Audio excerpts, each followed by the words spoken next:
Sir நல்லா சாப்பிட்டீங்களா எப்படி? சாப்பிட்டேன். எப்படி இருக்கீங்க? நல்லா இருக்கு. நல்லா இருக்கு. நல்லா இருக்கீங்களா? இங்கே வந்த பிறகு எப்படி இருக்குது உங்களுக்கு? நல்லா இருக்கு. கஷ்டப்படுத்துகிறாங்களா? இல்லை இல்லை இல்லையா? மாத்திரை கரெக்டாக தராங்களா?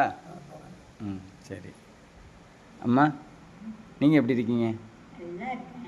மாத்திரை போட்டிங்களா?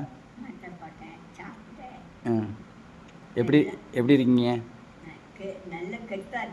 நல்லா கெத்தாக இருக்கீங்களோ? ம் எப்படி கெத்தாக இருக்கீங்க? ஆ அப்படியா? போய் பாருங்க என்ன ஆ ஆ குப்பைகளை பிடிங்கி போட்டேன். அப்படியா? அம்மா அம்புட்டு அவன் தூத்தாள். நீங்கள் பிடிங்கி போட்டிங்களோ? எந்த கை வச்சு பிடிங்கி போட்டீங்க? அந்த கையை தூக்குங்க. அந்த கையை தூக்குங்க. ஐயா ஐயா ஐயா ஐயா ஆ ஆ ஆ ஆ சரி ஓகே ஓகே ஓகே நான் நம்பிட்டேன். சுக்கி அம்மா கூட வேலை பார்த்தியா? ஆ இன்னைக்கு என்னெல்லாம் சார் இன்னைக்கு எப்படி இருக்கீங்க? சமாதானமாக இருக்கீங்களா? ம் நல்லா இருக்கீங்களா? ம் சொல்லுங்கள் சார் எப்படி இருக்கீங்க?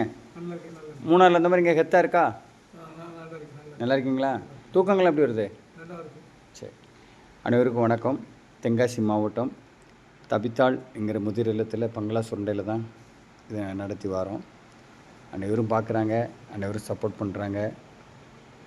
அத்தனை குடும்பத்துக்கு நாங்கள் நன்றி சொல்கிறோம். எல்லோரும் பாருங்கள், உதவி பண்ணுங்கள். இவங்க இப்படிப்பட்டவங்க ரோட் சைடில் இருக்கவங்க ஆதரவு இல்லாதவங்களுக்கு நாங்கள் எடுத்து தபித்தாள் முதிர் இல்லத்தில் நாங்கள் பராமரிக்கிறோம். புதிய பில்டிங் ஒன்று கட்டிக்கிட்டு இருக்கோம். இந்த பில்டிங் இருந்து அந்த பில்டிங்கை கடந்து போகிறோம். வேலைகள் முடிஞ்சு வருது. ஒவ்வொருடைய சப்போர்ட்டு, ஒவ்வொருடைய காரியங்கள் எங்களுக்கு ஆலோசனையாக இருக்குது. இப்படிப்பட்டவங்களை எடுத்து பயன்படுத்தி பார்த்து அவங்க நல்லபடியாக நாங்கள் வைத்திருக்கிறோம். உங்களால் முடிஞ்சது ஏதாவது உதவி இருந்தால் அதில் ஒரு நம்பர் போட்டிருக்கோம். அந்த நம்பர் கால் பண்ணுங்கள். இந்த சைட்டில் வந்து பார்க்க வாங்க. அவங்களுக்கு ஏதாவது பழைய துணி, பழைய ட்ரெஸ்ஸு எது இருந்தாலும் நீங்கள் கொடுத்தாலும் நாங்கள் சந்தோஷமாக வாங்கி கொடுவோம். சாப்பாடு விஷயத்தினாலும் சரி எதுனாலும் கொடுத்தாலும் வாங்கி கொடுவோம். அனைவருக்கும் வணக்கம்.